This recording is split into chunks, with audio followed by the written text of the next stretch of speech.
A heartbreaking loss for the family of this little boy who drowned during a day at the lake with loved ones.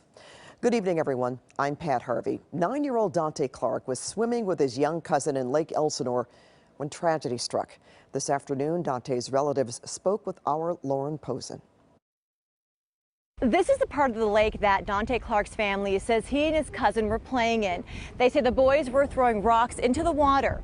The next minute, they say Dante went under and never came back up. It was supposed to be a fun first-time trip to Lake Elsinore. It's just tragic. It's terrible. Trial Shaw says her son and 9-year-old great-nephew, Dante Clark, were playing at Launch Point Beach Sunday.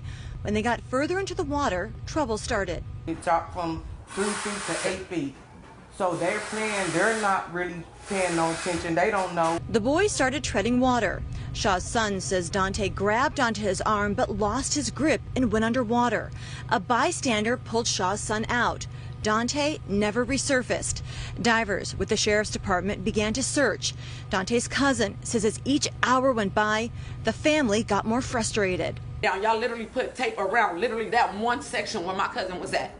It's still kids playing in this water. Y'all still got jet skis in this water. Divers recovered his body about 4 hours later. Even though my son made it, my nephew did it. That's hard. That's a hard pill to swallow. While there is signage warning swimmers about the drop-off in the lake, Shaw says warnings need to be in the water. Like my son said, I asked him, he was like, we didn't know the water was that deep.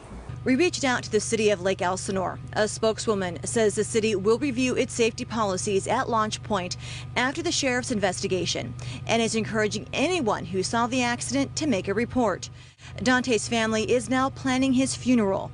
Shaw says his father is overwhelmed with grief and sadness over the loss of his eldest boy who loved sports and was wise beyond his years. Dante was his life. Dante changed my nephew. You know, it made him grow up and be a man. He changed everything around for that little boy. Lake Elsinore does offer free life jackets to anyone who needs them while they're out here on the water. Meanwhile, the family of Dante Clark tells me they have set up a GoFundMe to help pay for his funeral expenses. Reporting at Lake Elsinore, Lauren Pozen, CBS 2 News.